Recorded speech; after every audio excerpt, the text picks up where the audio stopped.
நம்முடைய மூச்சை வந்து எப்படி ஓடுறதுக்கு பயன்படுத்துறது. சின்க்ரோனைஸ்ட் ப்ரீதிங். அவ்வளோதான் நம்முடைய கெப்பாசிட்டி அப்படின்னு சொல்லி தப்பாக நினச்சிட்டு அண்டர் எஸ்டிமேட் பண்ணிவிட்டு உள்ள மூச்சை வாங்குகிறோம், அப்புறம் வெளியே விடுறோம்.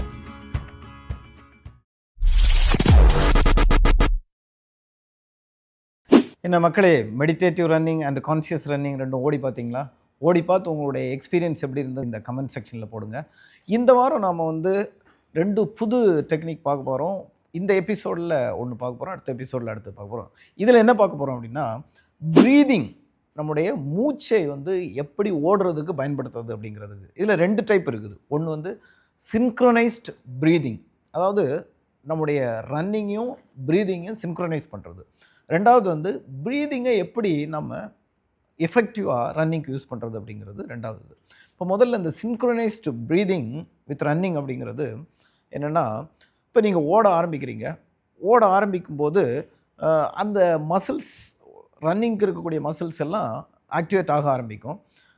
இனிஷியலாக ஒரு 2 கிலோமீட்டருக்கு அந்த மசில்ஸ் ஆக்டிவேட் ஆகி வார்ம் அப் ஆகிறது வரைக்கும் கொஞ்சம் லைட்டாக பெயின் இருக்கும். ஆரம்பத்தில், அதாவது புதுசாக ஓட ஆரம்பிக்கக்கூடியவங்கெல்லாம் அந்த 2 கிலோமீட்டருக்குள்ளே நிறுத்திடுறது. ஏன்னா அந்த பெயின் இருக்கும்போது அவ்வளோதான் நம்முடைய கெப்பாசிட்டி அப்படின்னு சொல்லி தப்பாக நினச்சிட்டு அண்டர் எஸ்டிமேட் பண்ணிவிட்டு தே ஸ்டாப் ரன்னிங். பட் அந்த 2 கிலோமீட்டருக்கு மேலே ஓடும்போது அந்த மசில்ஸ் வார்ம் அப் ஆகி ஆக்டிவேட் ஆகி வலி வந்து தானாக காணாமல் போயிடும். அதனால் 2 கிலோமீட்டருக்கு உள்ளே முடிக்கிறவங்க அந்த 2 கிலோமீட்டரை தாண்டி அந்த லெவலை கிராஸ் பண்ணி ஓடினீங்கன்னா உங்களுக்கு உண்மையான பொட்டென்ஷியல் நீங்கள் ரியலைஸ் பண்ண முடியும். அப்படி ஓடும்போது திருப்பி மசில்ஸ் ஆக்டிவேட் ஆகி மசில்ஸ் டயர்ட் ஆகிற வரைக்கும் ஒரு ஃபேஸ் இருக்கும். அந்த ஃபேஸ் முடியும் போது, அது நீங்கள் எவ்வளோ ப்ராக்டிஸ் பண்ணுறீங்களோ அதுக்கேற்றாலும் உங்களுடைய அந்த ஃபேஸோடைய லென்த் இருக்கும். அது முடிஞ்சு என்னோடய மசில்ஸ்லாம் டயர்ட் ஆகிடுச்சு, என்னால் ஓட முடியாது அப்படிங்கிற மாதிரி ஒரு சிச்சுவேஷன் வரும்போது, இல்லை உங்களுக்கு வந்து இந்த டெக்னிக்கை யூஸ் பண்ணால் முதல்ல இருந்தே கூட பண்ணலாம். நீங்கள் ப்ரீதிங்கை சின்க்ரோனைஸ் பண்ணு. எப்படி பண்ணுறது? இப்போது இன்ஹேல் எக்ஸேல் பண்ணுறோம், உள்ளே மூச்சை வாங்குகிறோம், அப்புறம் வெளியே விடுறோம். இதில் ஃபஸ்ட்டு எக்ஸலேஷன், அதாவது மூச்சை வெளியிடுறதை எப்படி நாம் சின்க்ரோனைஸ் பண்ணுறோம்.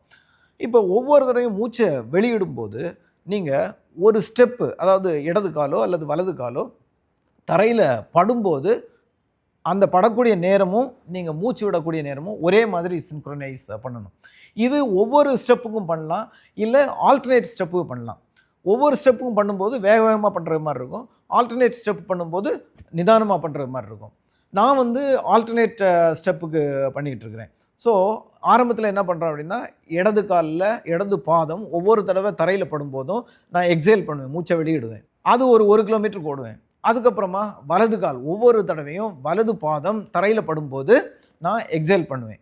ஸோ முதல்ல இடது காலில் 1 கிலோமீட்டர், வலது காலில் 1 கிலோமீட்டர், இடது காலில் 2வது கிலோமீட்டர், வலது காலில் 2வது கிலோமீட்டர், இப்படியே நீங்கள் நார்மலாக ஓடுறத விட இன்னும் அதிகமாக ஓடலாம். இது சிம்பிள் டெக்னிக் தான். மூச்சை வெளியே விடுறதும் நம்ம கால் தரையில் படுறதும் ஒரே நேரத்தில் இருக்கணும். அதை நீங்கள் உங்களுக்கு எது சிங்கிள் ஸ்டெப்புக்கா இல்லை ஆல்டர்னேட்டிவ் ஸ்டெப்புக்கா எது ஈஸியாக இருக்குமோ ட்ரை பண்ணி பாருங்கள். கண்டிப்பாக இது வெரி எஃபெக்டிவ் டெக்னிக். நீங்கள் ஓடிட்டு உங்களுடைய எக்ஸ்பீரியன்ஸை கமெண்ட் செக்ஷனில் போடுங்க. So that it will be useful for many people. Thank you.